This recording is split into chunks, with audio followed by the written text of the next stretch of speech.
Captain Zethara felt the familiar hum of the Kethmoran's engines beneath his feet as he walked down the main corridor. The exploration vessel had been his home for 7 years now, and he knew every sound it made. This particular hum meant they were running at quarter speed through open space, scanning for anything interesting the universe might throw their way. The Veltar Confederation valued careful exploration above all else. They had learned long ago that rushing through the galaxy led to trouble. Better to move slowly, document everything, and make contact with new species only when absolutely certain it would benefit both sides. "Captain," came the voice of his science officer, Nirabeth, over the ship's communication system. "We have detected something unusual ahead." Zethara quickened his pace toward the bridge. His crew rarely called anything unusual unless it truly was. The Veltar had been exploring space for over 3,000 years. They had seen most things the galaxy had to offer. When he reached the bridge, Nirabeth was standing at her station, her 6-fingered hands moving rapidly over the control surfaces. The main screen showed a view of empty space, stars scattered like dust across the darkness. "What do you have for me?" Zethara asked, settling into his command chair. "There," Nirabeth pointed at the screen. A small object appeared, highlighted by the ship's targeting system. "It appears to be some kind of escape pod. Very primitive design, but the metal composition suggests it came from a technological civilization." Zethara leaned forward, studying the object. It was small, maybe large enough for 1 or 2 beings. The hull was scorched and damaged, clearly having been through some kind of disaster. "Life signs?" he asked. "Faint, but yes. One being inside, barely alive from what our sensors can tell." This was exactly the kind of situation that made Zethara's job difficult. The Confederation had strict rules about contact with primitive species. They were supposed to observe from a distance, document what they found, and report back to the Council. Direct interference was forbidden unless the species had already achieved faster-than-light travel and made contact with the galactic community. But they had also sworn an oath to preserve life wherever possible. "The being in that pod was dying. Any sign of where it came from?" Zethara asked. His navigation officer, Kelthman, spoke up from his station. "Captain, I have been analyzing the pod's trajectory. If I trace it backwards, it appears to have come from a system approximately 2 light-years from here. But—" He paused, his expression troubled. "But what?" "That system no longer exists, sir. Our long-range sensors show only debris and radiation. Something destroyed it completely within the last few months." A chill ran down Zethara's spine. Total system destruction was rare, but when it happened, it usually meant one thing. The Drakthul Empire had found another target.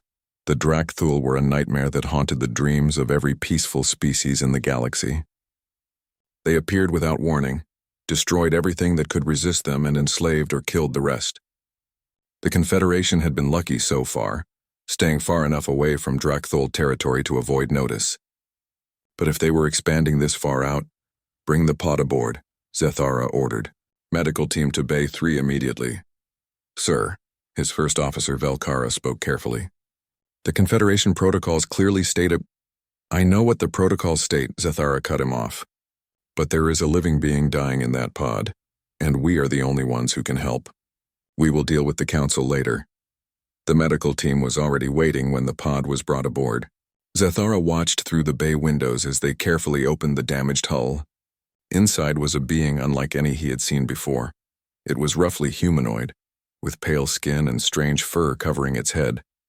It wore simple clothing and primitive technology, but what struck Zethara most was how small and fragile it looked. This creature was clearly not built for the harsh realities of space travel. "Captain," came the voice of Chief Medical Officer Threnapa over the communication system. "This being is in critical condition.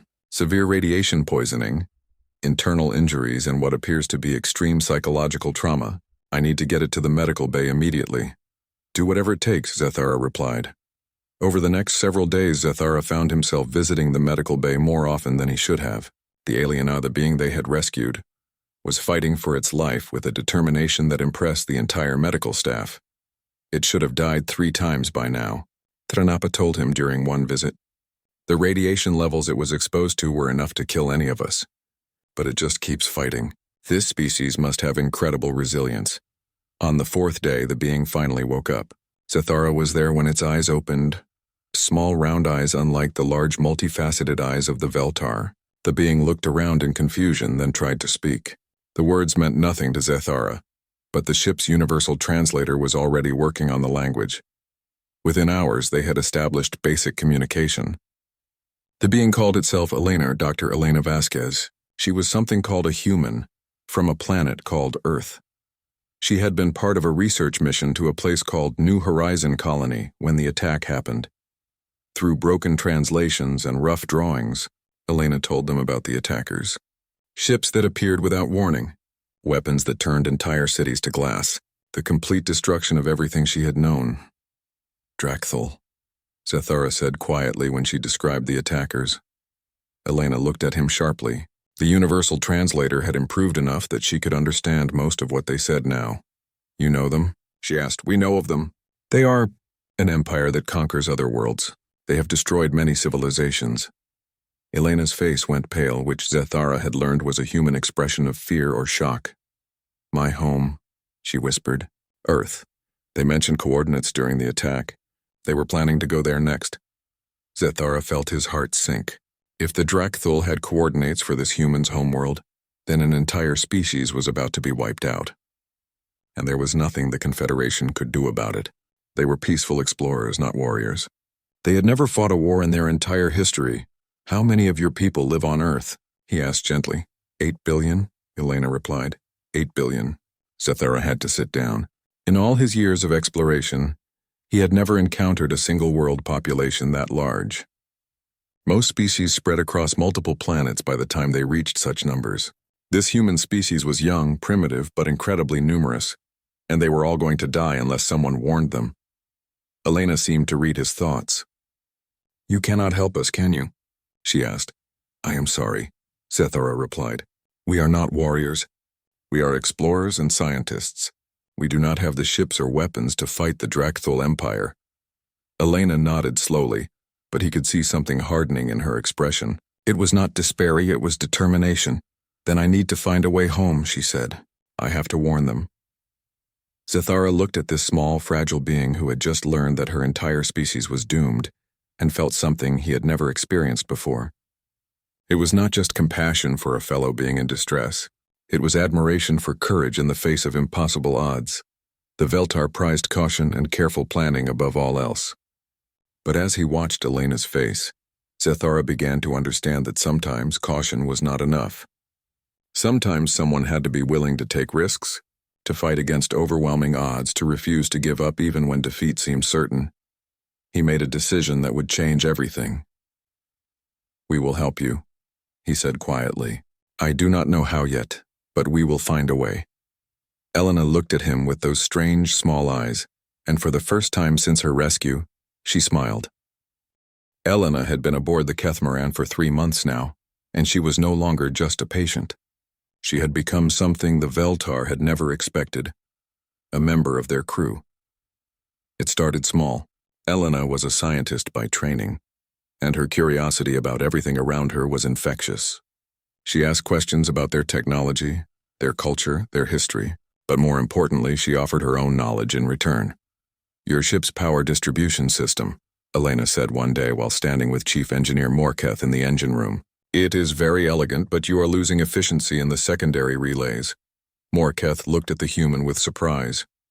Elena was barely tall enough to reach his shoulder, and her primitive clothing made her look like a child playing dress-up among adults. But her understanding of engineering principles was sharp. How do you know this? He asked. Elena pulled out a small device she had been working on, a crude scanner she had built from salvaged parts. I have been taking readings. Your energy flows are smooth, but there are micro-fluctuations every 47 seconds. That suggests a resonance problem in your tertiary power grid. Morketh ran his own scans and found that Elena was correct. The fluctuations were so small that Veltar instruments had dismissed them as normal variation. But Elena's device, built with human engineering principles, had detected the pattern. How did you build this scanner? Morketh asked, studying the device. Spare parts from the repair shop, Elena replied. I asked permission first. Your technology is much more advanced than ours, but the basic principles are the same. I just had to figure out how to make it work with what I had available. This was typical of what the Veltar had learned about humans. where they would design a perfect solution and then build it exactly to specifications, humans seemed to improvise constantly. They would take whatever was available and make it work somehow. Captain Zethara found Elena in the ship's small library one evening, reading through Veltar historical records. She had learned their written language with surprising speed. "Learning about us?" he asked. "Learning about everyone," Elena replied. "Your people have contacted over 400 different species in the last 1,000 years, but you have never fought a war with any of them. We believe in peaceful coexistence," Zethara said, settling into one of the reading chairs. "Violence only creates more violence." Elena was quiet for a moment. "On Earth we have a saying, walk softly and carry a big stick. It means to be peaceful but to be ready to fight if you have to. And you think we should carry bigger sticks?" "I think you have been lucky," Elena said carefully. "The galaxy is a dangerous place. You have done well to avoid trouble for so long, but eventually, trouble finds everyone." Zethara knew she was thinking about the Drakthul.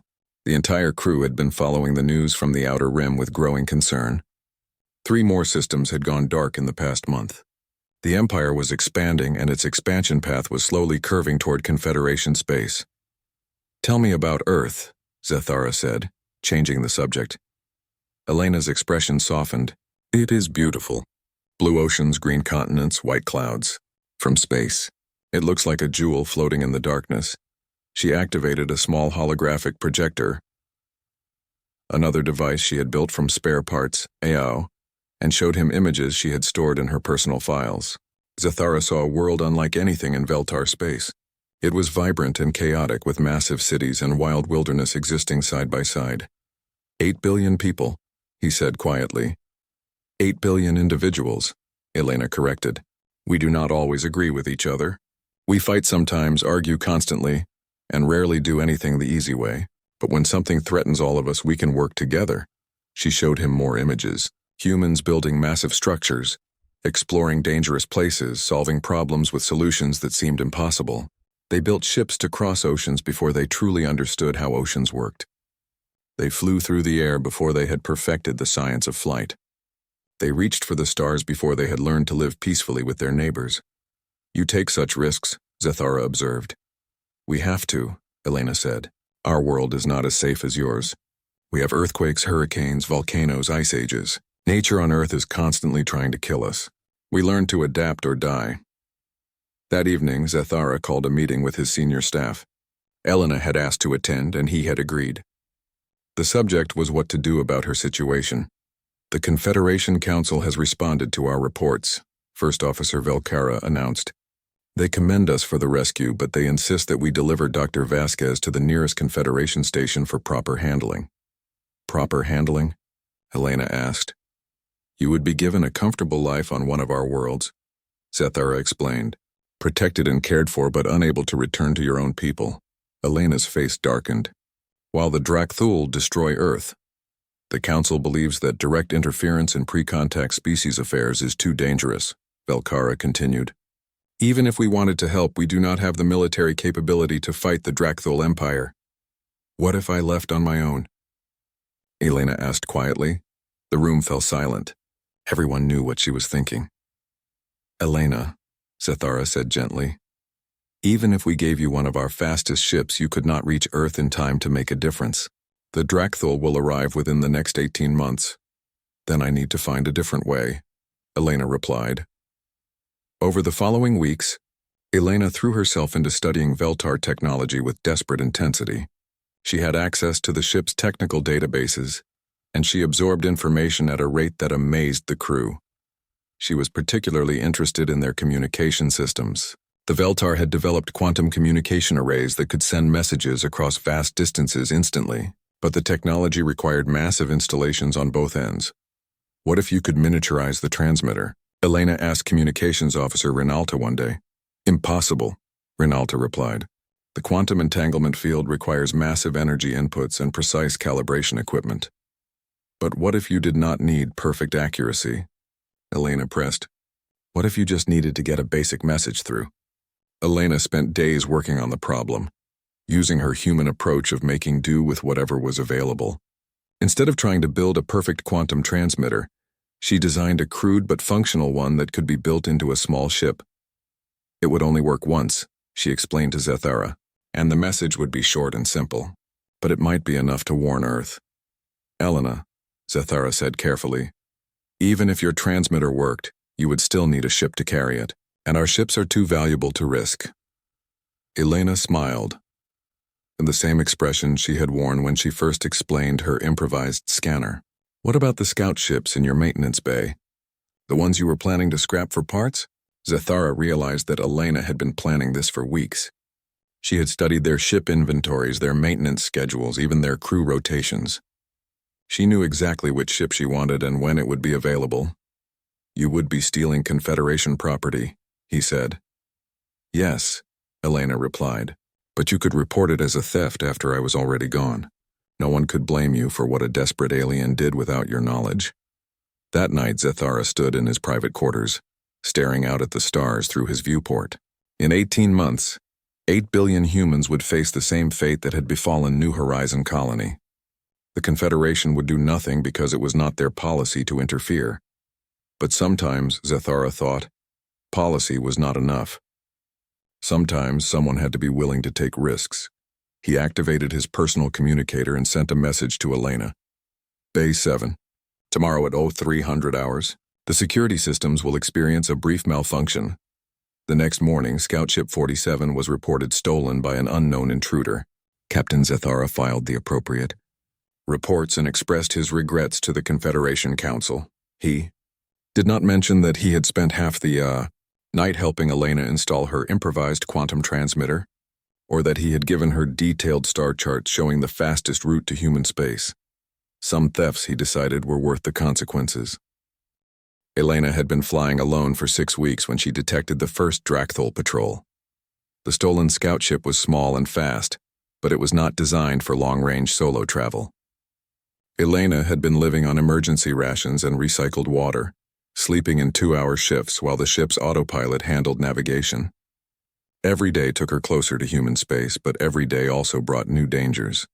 The Drakthol patrol consisted of 3 heavy cruisers moving in a standard search pattern. Elena watched them on her sensors, noting their formation and scanning protocols.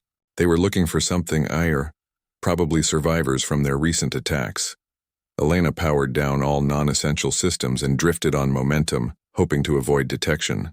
The scout ship's stealth capabilities were limited, but they might be enough if she stayed quiet and small. For 3 hours she barely breathed as the Drakthol ship swept through the area.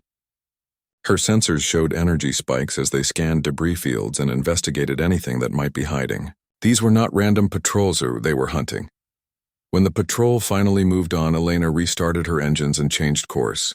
She had been planning to take the most direct route to Earth, but clearly the Drakthol were watching the obvious paths. She would have to be more careful. The detour cost her time, but it also taught her valuable lessons about Drakthol operations. They were methodical and thorough, but they followed predictable patterns. More importantly, they were confident, or maybe overconfident.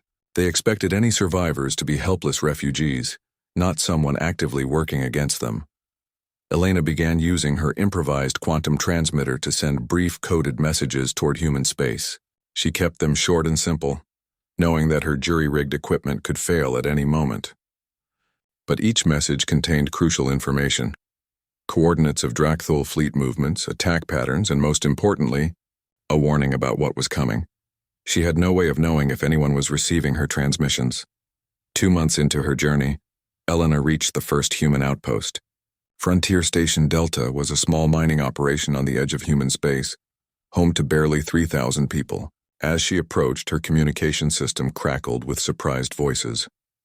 Unknown vessel, this is Frontier Station Delta. Identify yourself immediately. This is Dr. Elena Vasquez, she replied. I am human, and I have an urgent message for Earth. The confusion in the response was clear. Dr. Vasquez, our records show you died at New Horizon Colony 6 months ago. New Horizon was destroyed by an alien empire called the Drakthol. I was rescued by another species, but I escaped to warn you. They are coming for Earth. Elena's ship was brought into the station's small docking bay, where she was met by Station Commander Sarah Chen. Chen was a practical woman who had spent 15 years managing mining operations on the frontier. She listened to Elena's story with growing alarm. "You are telling me that an alien armada is planning to attack Earth?" Chen asked. "Not just attack," Elena replied. "Destroy, completely. They do not take prisoners or negotiate terms. They eliminate everything that might resist them." Elena showed Chen the data she had collected during her escape war's sensor readings of Drakthol ships, recordings of their attack patterns, and most importantly, the star charts showing their expansion route. "According to my calculations, they will reach the Sol system in approximately 14 months, Elena said. "Maybe less if they accelerate their schedule." Chen stared at the data for a long time. "Dr. Vasquez, I want to believe you, but this is beyond anything we have ever faced. We are miners and traders, not soldiers." "Then we need to warn the people who are soldiers," Elena replied. Chen helped Elena send detailed reports to Earth Command, but Elena knew that bureaucracy would slow everything down. She could not wait for committees to debate and politicians to argue. She had to keep moving. Over the next several months, Elena traveled from station to station, colony to colony, spreading her warning to anyone who would listen. Some dismissed her as a traumatized survivor seeing threats that did not exist. Others listened but felt helpless to act. But a few understood the magnitude of what was coming. Colonel Marcus Webb commanded the remote military base at Titan Station. He was a career soldier who had seen action in the last conflicts with space pirates and resource wars. When Elena arrived at his base, he listened to her entire story without interruption. "Show me everything," he said when she finished. Elena shared all her data, the Drakthol ship specifications, their attack patterns, their apparent technology levels. Webb studied it with the eye of a professional soldier. "This is not random destruction," he observed. "They are following a specific strategy. They target infrastructure first, then population centers, then any remaining resistance. Very efficient. Can we stop them?" Elena asked. Webb was quiet for a long time. "Not with what we have now. Our ships are designed for patrol duty and anti-piracy operations. The Drakthol vessels you describe are purpose-built warships. We would need a completely different kind of fleet." "What about Earth's defenses?" "Earth has the largest fleet in human space, but it is spread across dozens of systems. And even if we could concentrate everything in Sol, we would still be outnumbered and outgunned." Elena felt despair creeping in. She had traveled thousands of light years to bring this warning, but it seemed like it would not matter. "However," Webb continued, "humans have one advantage that your alien friends might not have considered." "What is that?" "We learn fast when our survival depends on it. Give us 14 months and the knowledge you have brought us, and we might surprise these Drakthol." Webb immediately began sending encrypted messages to his contacts throughout the military. Elena's data was analyzed, copied, and distributed to research teams across human space. Within weeks, crash programs were beginning to develop new technologies and strategies. Elena's most important stop was her final 1A1 where Earth itself. The blue and green world looked exactly as she remembered, floating peacefully in the darkness of space. But as her small ship approached, Elena could see that things were already changing. New construction was visible around the orbital stations, and military traffic was much heavier than normal. Her message had been received. Admiral Jennifer Park met Elena at Luna Station, the military command center orbiting Earth's moon. Park was one of the youngest admirals in human history, promoted rapidly during the recent expansion into deep space. "Dr. Vasquez," Park said as they shook hands, "you have caused quite a stir in the last few months." "Good," Elena replied. "A stir is better than extinction." Park led Elena to a secure briefing room where holographic displays showed the current state of human space. Elena could see military units being repositioned, supply lines being established, and construction projects beginning across dozens of systems. "Your warnings have been taken seriously," Park said. "We are mobilizing everything we have. Will it be enough?" "Honestly, probably not. The Drakthol have overwhelming advantages in technology and numbers, but we are not planning to fight them the way they expect." Park activated a detailed tactical display. "We have been studying the data you brought us. The Drakthol fight like an empire, eh? They expect their enemies to mass their forces and meet them in traditional fleet battles. But humans do not fight like an empire." Elena studied the display, seeing plans that looked nothing like traditional space warfare. Instead of massing their fleets, humans were distributing them into small mobile units. Instead of defending fixed positions, they were planning constant movement and hit-and-run attacks. Guerrilla warfare, Elena said. Exactly. We cannot match their firepower, but we can make them pay for every system they take. And while they are dealing with our main forces, we are preparing something else. Park activated another display, showing massive construction projects throughout the solar system. New shipyards, weapons factories, and training facilities were being built at a rate Elena had never seen before. We are not just preparing to fight the Dractyl, Park explained. We are preparing to win. Elena felt something she had not experienced since her rescue, O Hope. The 8 billion people of Earth were not going to face extinction passively. They were going to fight. What do you need from me? Elena asked. Everything you learned during your time with the Veltar.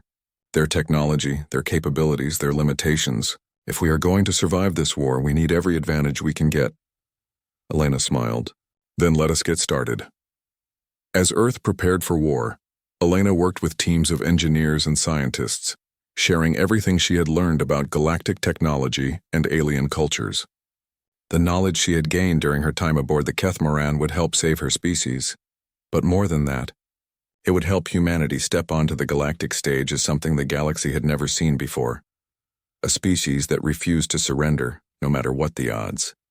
Earth had become a fortress. 14 months after Elena's return, the entire solar system buzzed with activity that would have been impossible to imagine before the Dractyl threat. Every moon, asteroid, and space station had been converted into either a military base or an industrial center. The transformation was staggering in its scope and speed.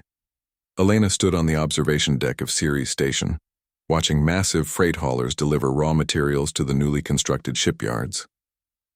The asteroid had been completely hollowed out and converted into the largest shipbuilding facility in human history. Through the transparent aluminum windows, she could see the skeletal frames of warships taking shape.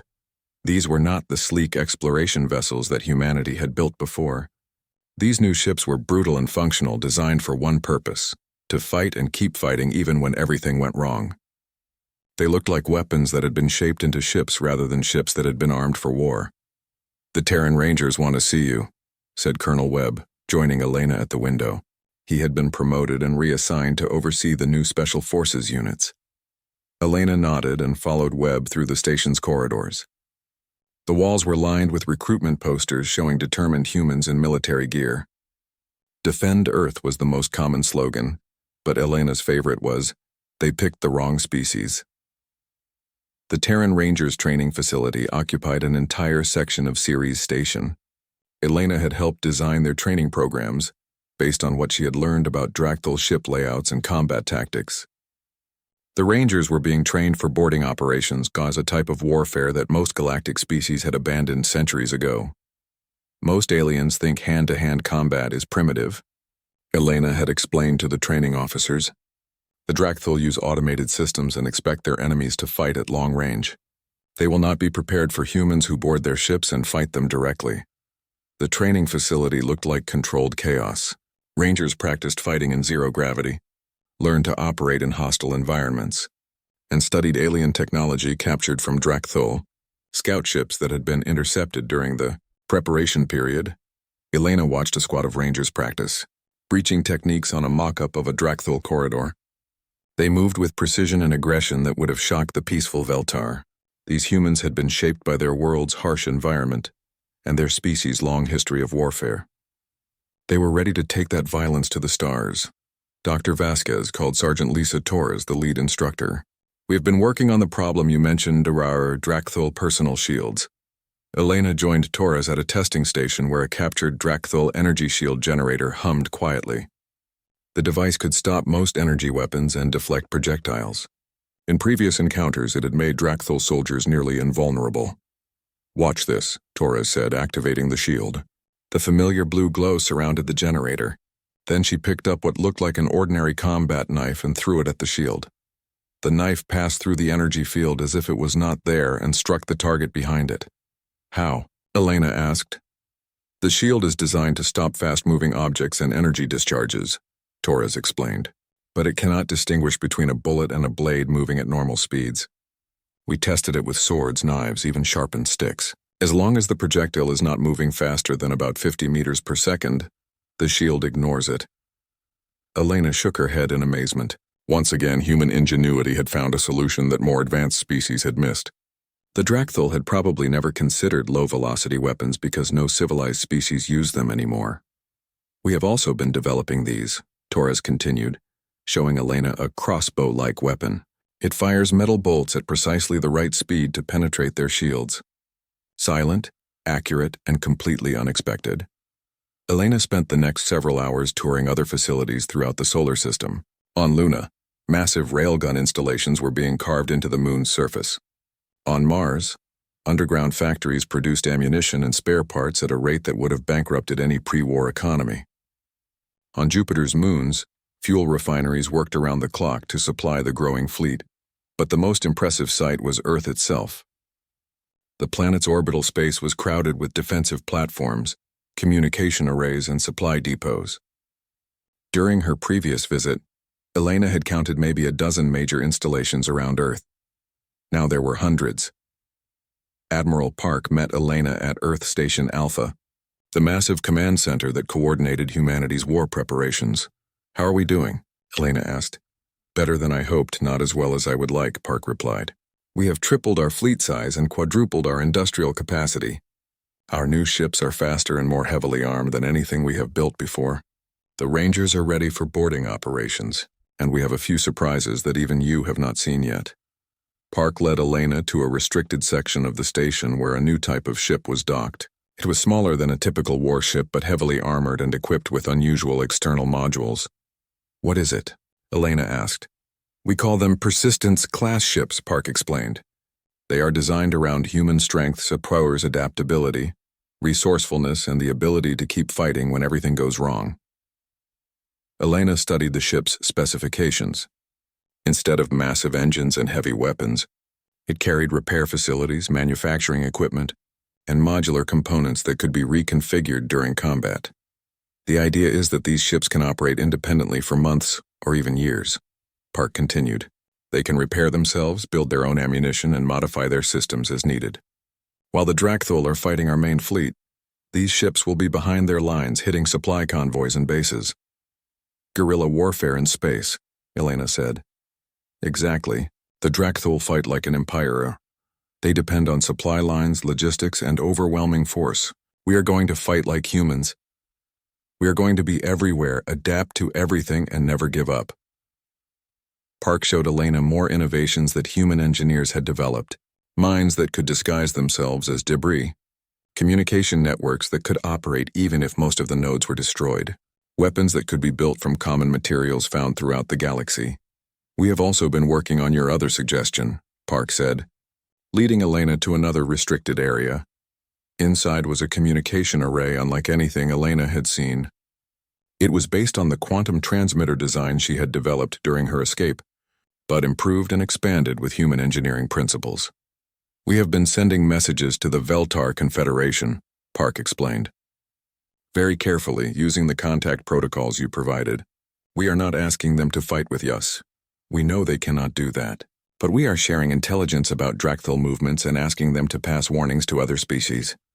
Elena felt a surge of pride. Even facing extinction, humanity was thinking about protecting others. "Have they responded?" "Yes, Captain Zathara sends his regards, by the way. The Confederation is quietly evacuating their outer colonies and preparing defensive positions. They cannot help us directly, but they are grateful for the warnings." "And the other species?" "Some are listening. Others think we are just a primitive species crying for help. But word is spreading throughout the galaxy that humanity is preparing to fight the Drakthul Empire." Elena spent her final day on Earth visiting the planet's surface. The changes were visible even there. Military bases that had been mothballed for decades were active again. Factories that had once produced consumer goods now manufactured weapons and military equipment. Cities that had grown soft and comfortable during the long peace now showed the focused energy of a world at war. But what impressed Elena most was the spirit of the people. Humans had always been at their best when facing impossible challenges. The threat of extinction had not broken them awake. It had awakened something that had been sleeping. Since their ancestors had fought to survive on a dangerous world, children played games, where they pretended to be rangers boarding alien ships. Artists created propaganda posters showing humans standing defiantly against alien invaders. Musicians wrote songs about protecting Earth and never surrendering. 8 billion people had become a single weapon pointed at the darkness between the stars. "Are we ready?" Elena asked Admiral Park during their final meeting. "We are as ready as we can be," Park replied. "The Drakthul will find us very different from their previous enemies." Elena looked out at the bustling activity around Earth Station Alpha. Humanity had spent 14 months transforming from a peaceful exploration society into a war machine. They had done the impossible in an impossibly short time, but the real test was coming. In less than a month, long-range sensors would detect the Drakthul invasion fleet entering the outer edge of the solar system, and then the galaxy would learn what happened when someone threatened humanity's home. The Drakthul invasion fleet dropped out of hyperspace at the edge of the solar system, exactly when Elena's calculations had predicted. 127 massive warships, supported by twice as many smaller vessels, began their approach toward Earth.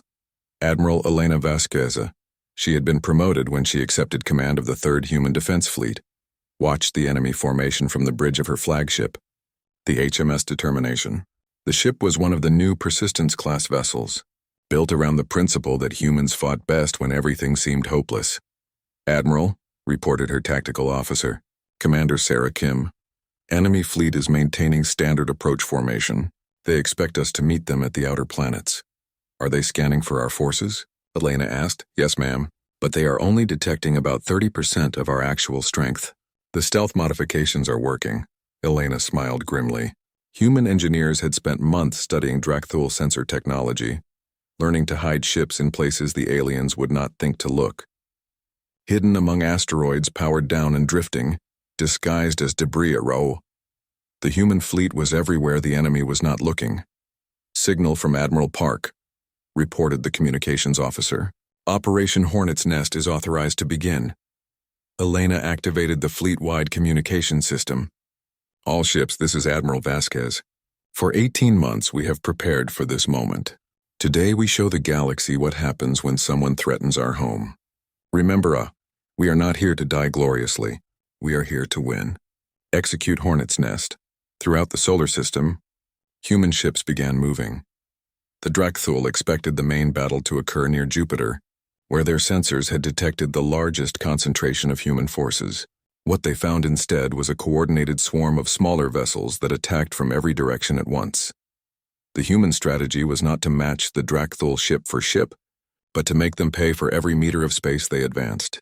Hit-and-run attacks, surprise ambushes, and constant harassment turned what should have been a glorious conquest into a grinding, bloody advance. Elena's 3rd Fleet specialized in deep penetration attacks.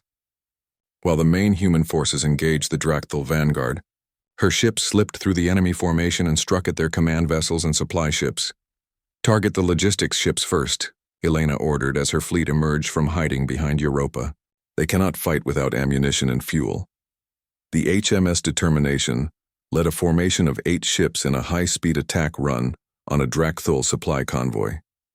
The enemy escorts tried to intercept, but the human ships were faster and more maneuverable than anything the Drakthul had fought before. "Ranger teams, prepare for boarding operations," Elena commanded. This was the moment Elena had been preparing for since her return to Earth. The Terran Rangers had trained extensively for fighting inside alien ships, and the Drakthul were about to learn why no galactic species had attempted boarding operations in centuries. The Determination's boarding pods shot across space like arrows. Too small and fast for the Drakthul point defense systems to track effectively, they punched through enemy hulls and disgorged teams of Rangers who moved through the ships like a plague. Elena watched the tactical displays as Ranger teams systematically disabled Drakthul vessels from the inside. The aliens' automated defense systems were designed to repel energy weapons and missiles, not humans with crossbows and combat knives who could walk through their shields like they were not there. "Admiral," reported Commander Kim, "we are receiving a priority transmission from the Kethmaran." Elena's heart skipped. "Captain Zethara?" "Yes, ma'am. They are requesting permission to enter the battle zone." Elena stared at the display. The Veltar Confederation was not supposed to have any ships in this area. They had withdrawn all their vessels to avoid being caught in the fighting. Put him through, Elena ordered. The familiar image of Captain Zethara appeared on the main screen. Behind him, Elena could see the bridge of the Kethmoran, but it looked different. The ship had been modified with additional armor and weapons that looked decidedly non-Veltar in design. Captain, Elena said, you should not be here. This is not your fight. Admiral, Zethara replied with the expression that might have been a smile. You are wrong. This became our fight the moment we chose to rescue a human in distress. The Confederation Council may believe in neutrality, but my crew and I believe in paying our debts. Elena realized that Zethara was not alone. Her sensors detected dozens of other ships approaching, Veltar vessels that had been modified for combat, along with ships from other species she recognized from her time studying galactic civilizations. We cannot offer you much military assistance, Zethara continued, but we can provide something else. Medical support, technical expertise, and proof that humanity does not stand alone in this galaxy. Elena felt tears in her eyes. Captain, the Drakthul will destroy you if they detect you. Then we will simply have to avoid being detected, Zethara replied. I believe you humans have taught us something about being, what is the phrase, sneaky. The battle raged for 3 days.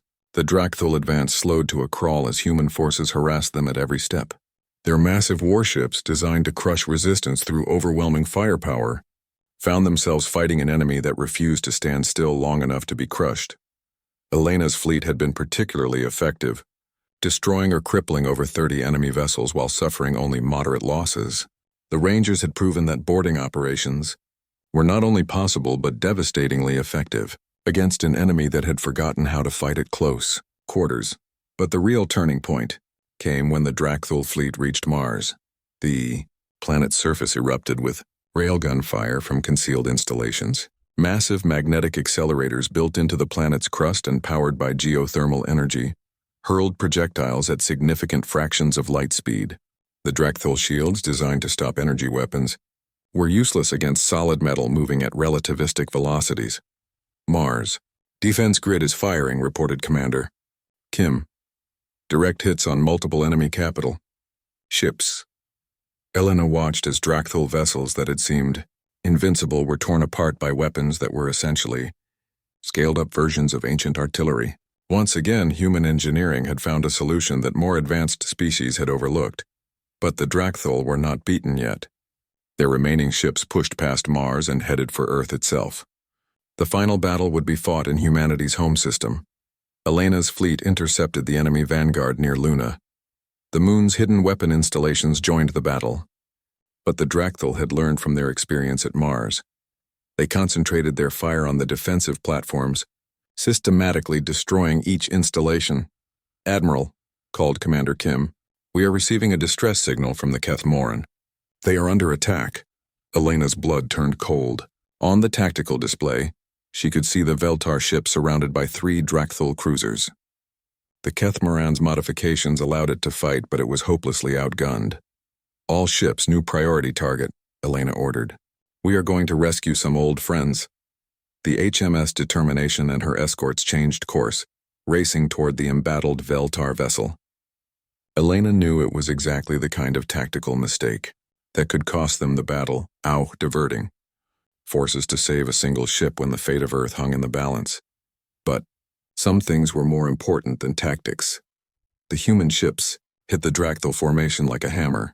Elena's Rangers boarded 2 of the enemy cruisers while her other ships engaged the 3rd.